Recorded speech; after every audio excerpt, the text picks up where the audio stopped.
கரையூர் தெரு கிராமத்தை யாரும் முறையா வந்து பார்வையிடலை எங்களுக்கு ஃபர்ஸ்ட். அடுத்து எங்களுக்கு 150 பேருக்கு தான் நிவாரணம் கொடுத்துருக்காங்க. அதுவும் சமுதாய கூடத்தில் தங்கினவங்களுக்கு மட்டும்தான், புயல் பாதுகாப்பு தங்கினவங்களுக்கு மட்டும்தான் கொடுத்துருக்காங்க. மற்ற யாருக்கும் எந்த பொருளும் கொடுக்கல. அப்படி இருக்கிறதுனால எங்களுக்கு 1050 கூப்பேன் எங்கள் எல்லாருக்கும் முறைப்படி சரியாக எங்களுக்கு நிவாரணம் வழங்குற மாதிரி இருந்தால் வழங்குங்க. அப்படி இல்லைன்னா உங்களுடைய ஆதார் கார்டு, ஓட்டை ஐடி, ரேஷன் கார்டு அனைத்தையுமே நாங்கள் திருப்பி தந்துடுறோம், வாங்கிக்கங்க. கலெக்டர் நாங்கள் ஒப்படைச்சிடறோம். ஆனால் மற்றபடி எங்கள்கிட்ட வந்து எந்த ஓட்டு உரிமையோ எந்த ஒரு இதுவுமே எங்களை கேட்கக்கூடாது. நாங்களே எங்கள் கிராமத்தை வச்சு நாங்களே செயல்படுத்தி நாங்களே நடத்திக்கிடுவோம். எங்களை பற்றி யாரும் எதுவும் இது பண்ணக்கூடாது. ஆமாம், எங்கள் கிராமத்தை நீங்கள் இது பண்ணிக்கங்க. மக்களுக்கு உதவி செய்யணும். மக்களுக்கு அதுக்கு தான் போராடிக்கிட்டு இருக்கோம். மக்கள்னால நாங்க என்ன இந்த வெயிலே உட்கார்ந்துருக்கோம். எங்களுக்கு நிவாரணம் கொடுக்கவும் இல்லை.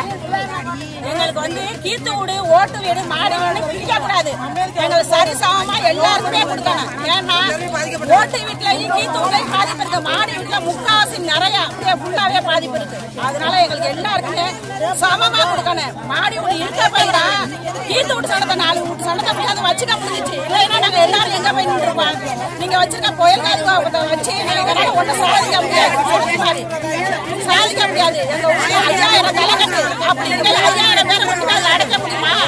மாடி வீடு இருக்க போய் தான் 10 வீடு சனத்த முடியாது எங்களால வச்சு பாதுகாக்க முடிஞ்சிச்சு. அதனால பொருள் உள்ள பொட்டி எங்களுக்கு வந்துச்சு. ஆனா வந்ததை எல்லாத்தையுமே திருப்பி எடுத்துட்டு போயிட்டாங்க. அதனால எங்களுக்கு எல்லா நிவாரணமே முறைப்படி எங்களுக்கு வழங்கணும். அவ்வளவுதான். துறைமுகத்தை பார்க்கறதுக்கு லாஞ்சி போட்டெல்லாம் பார்க்கறது கலெக்டர் வந்துருந்தாங்க. என்ன சொல்லிட்டு போனாங்க, எங்கள்கிட்ட 10 பொம்பளைங்க சேர்த்து கேட்டோம், சார் நிவாரணம் வரலையா எங்களுக்கு எதுவுமே அப்படின்ட்டு.